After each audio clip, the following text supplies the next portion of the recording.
नमस्कार दोस्तों, स्वागत है आपका आज के फैक्ट चेक के एपिसोड में, जहां हम करते हैं खबरों की पड़ताल और उसके बारे में सारी सही और गलत जानकारियां निकाल कर आपके सामने प्रस्तुत करते हैं। तो आज का जो न्यूज़ है उस जिसका हम फैक्ट चेक करने वाले हैं, वो एक एक्स का पोस्ट है, उसके बारे में हम बताते हैं। वो पोस्ट में दावा किया गया है कि गुजराती फर्म को 456 करोड़ डॉलर का सोलर टेंडर मिला और जिसमें 46 करोड़ एडवांस दिए गए। बाद में फर्जीवाड़ा सामने आया। तो ये बड़ी खबर है कि सरकारी योजनाओं के नाम पर बहुत बड़ा फर्जीवाड़ा हो रहा है और इसका जब हमने फैक्ट चेक किया तो ये सही साबित हुई है। तो आगे इसके बारे में जानते हैं कि सच है कि यह दैनिक भास्कर का इन्वेस्टिगेशन है। 31 जनवरी 2026 को बीकानेर संस्करण में प्रकाशित हुआ था। तथ्य यह है कि राजस्थान अक्षय ऊर्जा निगम RRECL ने सोलर प्रोजेक्ट को 2 टेंडर दिए थे। जांच में फर्जी बैंक गारंटी और दस्तावेजों का मामला सामने आया है। कार्रवाई की गई है, टेंडर रद्द और फर्म ब्लैकलिस्ट किया गया है। सीबीआई जांच भी शुरू की गई है, लेकिन इन चीज़ों से कोई फर्क नहीं पड़ता है कि अगर आप शुरू में ही इसको रोकने की अपनी इंतजाम नहीं करते हैं। तो ऐसे सरकारी घोटाले और टेंडर्स निकाल के बहुत बड़े पैमाने पर इस तरह की छल की जा रही है।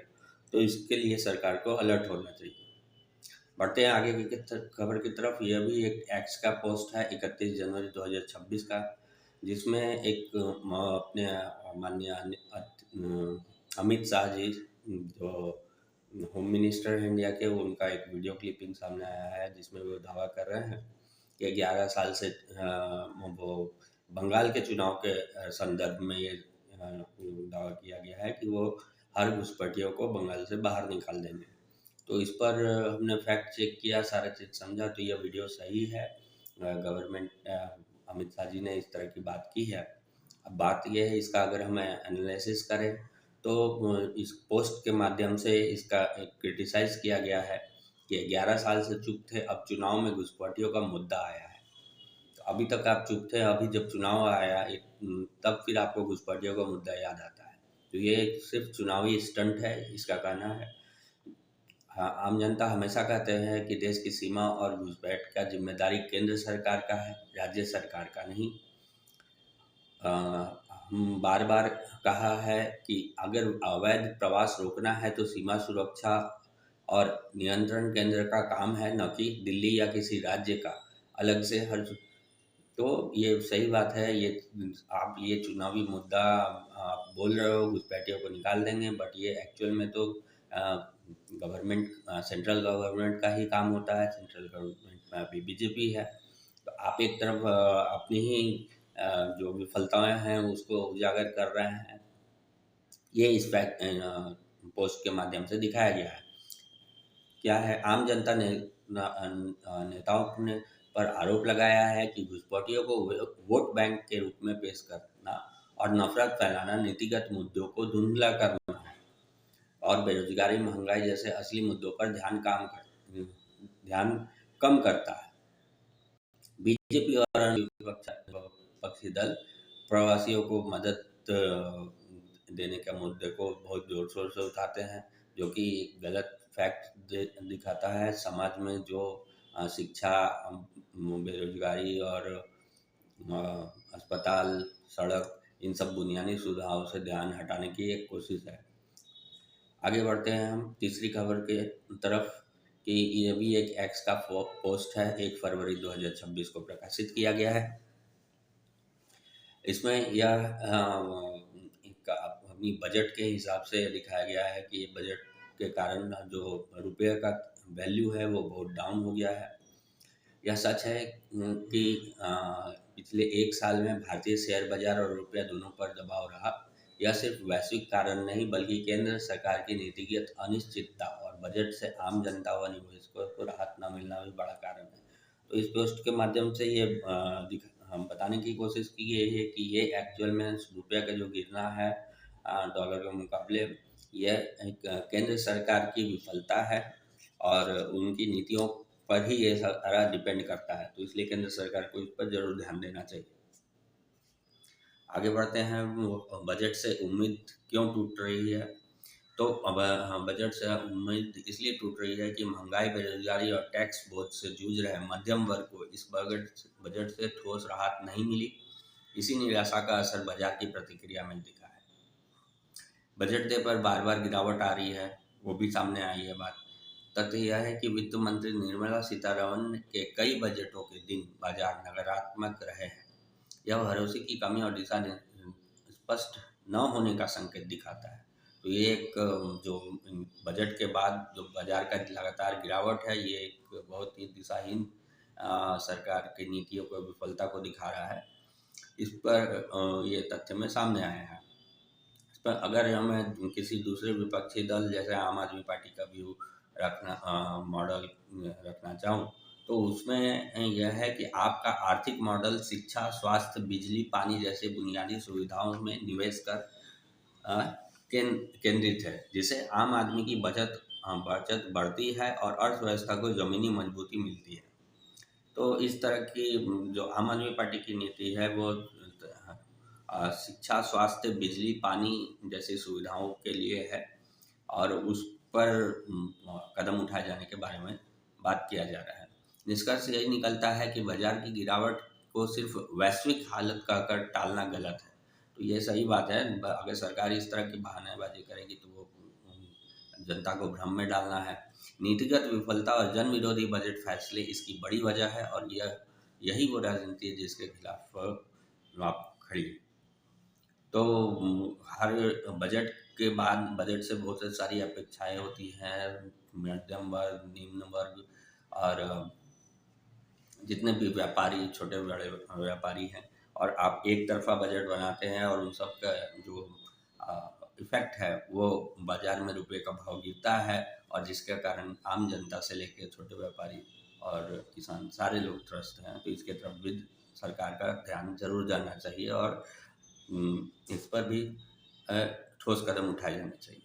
बढ़ते हैं आगे के न्यूज़ की तरफ। यह भी एक बस्तर भास्कर का जो दैनिक भास्कर का एक अंग है गुजरात का, वो 1 फरवरी 2026 में प्रकाशित हुआ है। आर्टिकल का हेडिंग है 132 एकड़ आदिवासी जमीन पर कब्जे का आरोप, कॉरपोरेट गठजोड़ बेनकाब।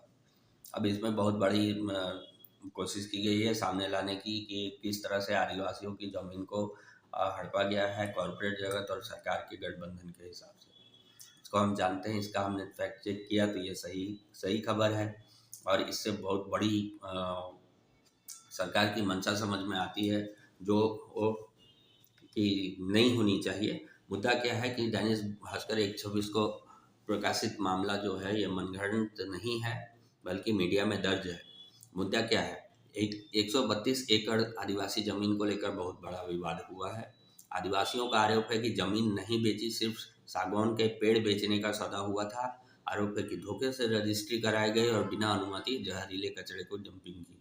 तो ये बहुत बड़ा आरोप है कि उन्होंने सिर्फ पेड़ बेचे थे, न कि ज़मीन, बल्कि और इसको धोखे से उनसे रजिस्ट्री करा दी गई और उसके बाद ये कचरा डंपिंग भी वहाँ किया गया। ये फैक्ट चेक में ये न्यूज़ सामने सही आया है और इसकी हम बहुत कड़ी शब्दों में निंदा करते हैं। आप अगर इस पर आम आदमी का पक्ष रखना चाहें गुजरात में, तो आम आदमी की पार्टी आदिवासियों की ज़मीन और अधिकार के साथ खड़ी है। ज़मीन लूट और कॉरपोरेट जगत गठजोड़ के खिलाफ आपने लगातार आवाज़ उठाई है और आपकी मांग है कि निष्पक्ष जांच, दोषियों पर कार्रवाई और आदिवासियों को न्याय मिले। तो ये बहुत बड़ी मांग है और गुजरात मॉडल को पेश किया जाता है, बट गुजरात में ही अगर इस तरह के से नाइंसाफ़ी होने लगे जनता के साथ, आदिवासियों के साथ, तो वो बहुत बड़ी घटना है और इसको बहुत ही गंभीरता से लेना चाहिए। निष्कर्ष क्या निकलता है कि यह मामला गुजरात, बस्तर जैसे क्षेत्रों में आदिवासियों के हक छीनने जा रहे हैं, ये साफ उजागर कर रहा है और इसको जमीन, जंगल और जनहित के लिए खुलकर लड़ाई लड़ने की आवश्यकता है। बढ़ते हैं आगे की खबर की तरफ जो है वही दैनिक भास्कर में, बस्तर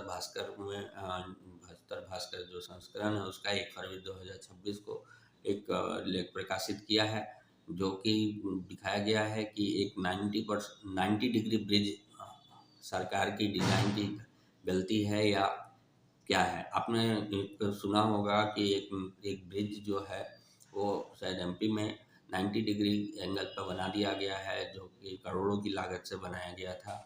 और इसका सही फैक्ट चेक हमने किया और जांच पड़ताल की, तो ये चीज़ सही पाया गया है, ऐसा ब्रिज बनाया गया है।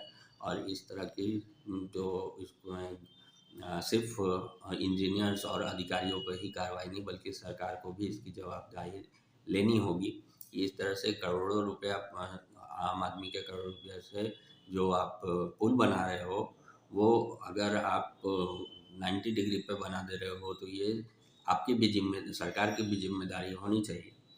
जांच में रिपोर्ट रिपोर्ट करता है डिजाइन आईआरसी मानकों के अनुसार सही था। गोल पिलर की जगह चौकोर आयताकार पिलर बना दिए गए, यह सीधी तकनीकी गलती है। 120 डिग्री कवर डिजाइन में था, लेकिन ठेकेदार इंजीनियरों ने पालन नहीं किया। गलती निर्माणी एजेंसी और अधिकारियों और सरकार की तीनों की हम पर बोल सकते के बारे में हम बोल सकते हैं, और तीनों की ये जवाबदेही है। पार्टी ने तुरंत जांच कार्रवाई और रिपोर्ट सार्वजनिक करने की बात कही है। जनता ये रिपोर्ट को सार्वजनिक करने की बात कर रही है। जांच भी जो चल रही है उसको भी सार्वजनिक करने की बात कर रही है। दोषियों पे कार्रवाई और जवाबदेही तय करने की प्रक्रिया भी शुरू करने के बारे में बोल रही है। सिर्फ ये भ्रष्टाचार के मुद्दे तक नहीं सीमित होना चाहिए, बल्कि यह सरकार की अधिकारियों की सबकी जवाबदेही भी तय करनी चाहिए, और उसके आधार पर इसका मूल्यांकन होना चाहिए। ये बहुत बड़ी न्यूज़ है सर। दोस्तों, तो आपको इन इन चीज़ों को सामने लाना चाहिए, और ऐसे जो सही न्यूज़ है उनके बारे में ज़रूर लोगों को अवगत कराना चाहिए। बढ़ते हैं आगे की न्यूज़ की तरफ। यह है एक्स के एक पोस्ट है सौरभ भारद्वाज, जो दिल्ली में आम आदमी पार्टी के अध्यक्ष हैं और पूर्व मंत्री रहे हैं। उनका एक पोस्ट आया है 3 फरवरी 2026 को, जिसमें उन्होंने एक न्यूज़पेपर कटिंग पर व्यंग किया है, कटाक्ष किया है, उसके बारे में बताया है, जिसका हेडलाइन है government simplifies process after SC raises questions और free fixing framework as published in the Times of India. ये टाइम्स ऑफ इंडिया में प्रकाशित हुई है, और इसके बारे में बात किया गया है। दावा जो टाइम्स ऑफ इंडिया करती है वो ये कहती है कि सरकार ने प्रक्रिया आसान की है, निजी स्कूलों की फीस बढ़ोतरी पर नियंत्रण दिखाया गया है। तो मेन मीडिया हमारा ये जो न्यूज़ है, मेन मीडिया के थ्रू टाइम्स ऑफ इंडिया जैसी बड़ी न्यूज़ एजेंसी अगर लोगों को भ्रमित करेगी, तो फिर बाकी एजेंसीज और छोटे जो मीडिया हैं उनको हम क्या कह सकते हैं। तो ये जो सरकार के पक्ष में आप रिपोर्ट्स दिखाते हैं, जो कि सत्य और जनता के साथ बिल्कुल धोखा है, तो उसको हम कड़े शब्दों में निंदा करते हैं। इसमें कहा गया है वो हम बताते हैं। तथ्य ये है कि सुप्रीम कोर्ट में राज्य सरकार ने शपथ पत्र देकर साफ कहा कि उनका कानून 2025-26 में निजी स्कूलों द्वारा बढ़ाई गई फीस को नियंत्रित नहीं करेगा, यानी फीस बढ़ोतरी पर वास्तविक रोक नहीं है। अब आप जानते हैं आज शिक्षा का जो व्यवसायीकरण कर दिया गया है, शिक्षा को शिक्षा के रूप में नहीं देखकर एक पैसे कमाने की मशीनरी दी गई है। तो इस चीज़ पर दिल्ली सरकार ने पहले ही हाई कोर्ट में सुप्रीम कोर्ट में बता दिया था कि इस पर कुछ नहीं करेगी दिल्ली बीजेपी सरकार। तो जब उसने मंशा ऑलरेडी क्लियर कर दी गई है, तो पेपर में उसके वो भी टाइम्स ऑफ इंडिया में उसके पक्ष में आप न्यूज़ रिपोर्ट कर रहे हो, तो ये बिल्कुल गलत है। तथ्य क्या है, मीडिया कवरेज का अंतर क्या है वो हम बताते हैं। टाइम्स ऑफ इंडिया ने सरकार और मंत्री का मुख्य प्रवक्ता बनकर पक्ष में उनके छापा है। माता पिता पेरेंट्स एसोसिएशन और विपक्ष का पक्ष जानबूझकर नज़रअंदाज किया गया है। माता पिता पेरेंट्स एसोसिएशन का पक्ष आपको रखना चाहिए। आपको एक स्वतंत्र मीडिया के रूप में काम करनी चाहिए। उसके जगह पर आपने एक सरकार का मुखौटा बनकर सरकार के फेवर में न्यूज़ छापी। निष्कर्ष क्या निकलता है कि गवर्नमेंट सिंप्लीफाइज प्रोसेस हेडलाइन अधूरी और भ्रामक तस्वीर पेश करती है। जमीनी सच और फीस नियंत्रण नहीं छिपा दिया गया है। तो ज़मीनी सच यही है कि फीस नियंत्रण को आप अनियंत्रित किए हैं सरकार ने, तो उसको छुपाकर आपने सीधा इसको एक गवर्नमेंट के फेवर में आर्टिकल छापा है कि गवर्नमेंट इस फीस नियंत्रण कर रही है। तो ये इन खबरों की हम बहुत बड़ी शब्दों में, बहुत कड़े शब्दों में निंदा करते हैं। बढ़ते हैं आगे की खबर की तरफ। ये भी दैनिक भास्कर के बस्तर बजट में प्रकाशित हुई है 2 फरवरी 2026 को। इसमें बजट को कुछ आलोचनात्मक रूप में प्रस्तुत किया गया है, वो हम देखते हैं। पहले पोस्ट में दावा किया जा रहा है ब्लैक मनी पर राहत, विदेश में छुपी संपत्ति छुपाने पर मुकदमा नहीं, यानी सरकार ब्लैक मनी को माफ़ कर रही है। दावा ये है कि सरकार ब्लैक मनी को माफ़ कर रही है इस बजट के थ्रू। अब इसका हम फैक्ट चेक करते हैं तो यह ब्लैक मनी को माफ़ी देने की योजना एक्चुअल में नहीं है।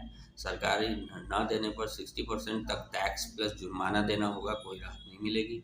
राहत सिर्फ छोटे करदाताओं और को स्वैच्छिक खुलासे वॉलंटरी डिस्क्लोजर के लिए है, ताकि वे सिस्टम में आए। बड़ी विदेशी संपत्ति जानबूझकर छुपाई गई आय और घोटालों पर कानून पहले की तरह सख्त रहेगा। अपराधी कार्रवाई से राहत भी सीमित और शर्तों के साथ है, सार्वभौमिक माफ़ी नहीं है।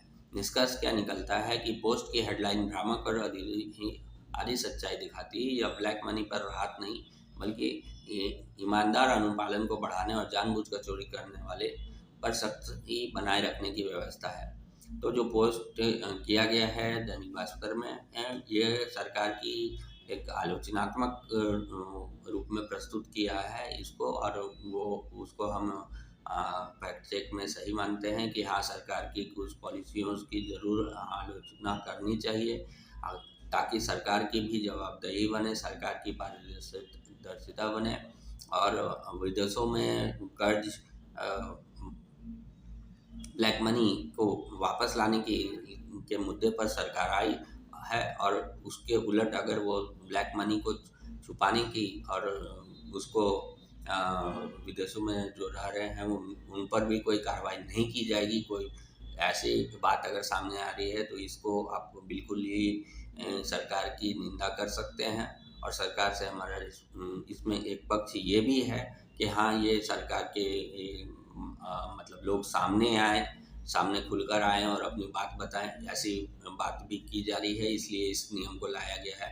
तो ये दोनों जो पॉइंट्स है, पक्ष और विपक्ष दोनों पर हम चर्चा कर सकते हैं, और सरकार की जो नीतियां हैं उनको और जनता के तराजू में तोलना सही रहेगा। ठीक है दोस्तों, आज के लिए फैक्ट चेक में इतना ही है। कल हम आपके सामने और भी नए न्यूज़ और नए फैक्ट चेक्स लेके आएंगे। हम आशा करते हैं कि हमारा ये प्रयास आपको अच्छा लग रहा होगा, और हमारा कोशिश यही है कि हम इसको दिन प्रतिदिन बेहतर बनाएं। आप हम अपनी सलाह, कमेंट और राय जो है वो, या तो वो आलोचना ही क्यों ना हो, वो आप हमें प्लीज़ कमेंट बॉक्स में लिख के हमें हमारे तक पहुंचाएं, ताकि हम उसको और बेहतर तरीके से और अच्छे फैक्ट चेक विषयों पर हम बात कर सकें, और न्यूज़ को सही या गलत उसके बारे में लोगों के बीच, जनता के बीच समझा सकें। धन्यवाद।